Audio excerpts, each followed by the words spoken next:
नमस्कार मंडळी, तर आपण आज बनवणार आहोत चिकन बिर्याणी। जास्त काही तामझाम न करता कुकरमध्ये आपण बनवणार आहोत। तर चला सुरुवात करूया। इथे मी अर्धा किलो चिकन घेतलेले आहे आणि त्याबरोबर बासमती तांदूळ घेतलाय। तर इथे मी 4 मोठे कांदे असे उभे स्लाइस करून घेतलेले आहेत आणि तेही हाताने कुस्करून घेतले। तर आपल्याला त्याचा बिरिस्ता करायचा आहे। तर मी इथे तेल गरम करायला ठेवले। कडकडीत तेल गरम झालं की आपण थोडा थोडा करून 2 बॅचेसमध्ये हा कांदा चांगला कडक असा तळून घ्यायचा आहे। तर मी ते खडे मसालेही घेतलेले आहेत। तर त्यामध्ये तेजपत्ता, 4 ते 5 लवंग, इलायची आणि शहाजिरी घेतलेली आहे। तुम्ही साधी जिरी आपली घेऊ शकता। आता हे धुतलेलं चिकन आपल्याला मॅरिनेट करून घ्यायचं आहे। त्यासाठी मी बिरिस्ता घेतलेला आहे, चिकनवर टाकायचा आहे। त्यानंतर आलं लसूण पेस्ट मोठा चमचा ती टाकायची आहे। मिरची पावडर, हळद, गरम मसाला आणि 1 मोठा चमचा चिकन मसाला टाकायचा आहे। त्याबरोबर बिर्याणी मसालाही मी 1 चमचा टाकलेला आहे। त्यानंतर आपण पाव किलो दही आणलेलं आहे ते त्यात टाकायचं आहे आणि त्यानंतर त्यावरून आपल्याला कोथिंबीर आणि पुदिनाही चिरलेला टाकून द्यायचा आहे। हे सगळं आपण मॅरिनेशनसाठी वापरणार आहोत। तर मीठ मी सर्वात शेवटी टाकलेलं आहे, तुम्ही पहिल्यांदाही टाकू शकता। आणि हे चांगल्या प्रकारे हाताने मिक्स करून घेऊन आपल्याला ते एक अर्धा तासासाठी झाकून ठेवायचं आहे।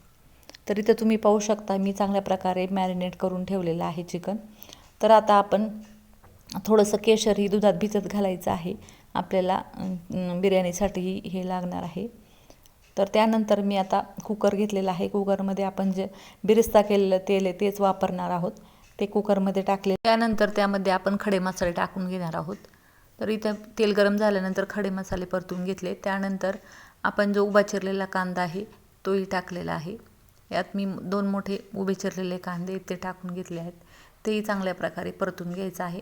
इथे मी मोठा कुकर वापरलेला आहे आणि त्यानंतर सगळं परतून झाल्यानंतर आपण त्यामध्ये मॅरिनेट केलेलं चिकन टाकणार आहोत।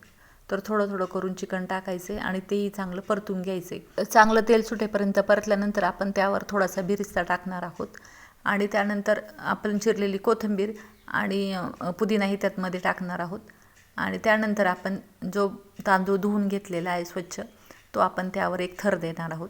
तर अशा प्रकारे मी तांदूळ थोडासा निम्मा तांदूळ त्यात टाकून घेतलेला आहे आणि त्यावरती वरून आपण थोडासा पुदिना आणि कोथिंबीर आहे ती आणि बिरिस्ता त्यावर टाकून घेणार आहोत आणि त्यानंतर परत आपण राहिलेला तांदूळ त्यामध्ये घालून घेणार आहोत। तर मी आता त्यावर उरलेला जो तांदूळ आहे तोही टाकून घेणार आहे।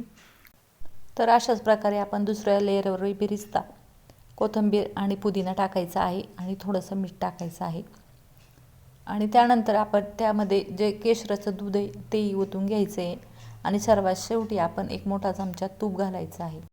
आता यामध्ये पाणी घालण्यासाठी आपण जेवढं तांदूळ घेतले तेवढेच पाणी घेणार आहोत आणि ते आता टाकायचं आहे आणि कुकरला झाकण लावून आपण 2 शिट्ट्या देऊन घेणार आहोत।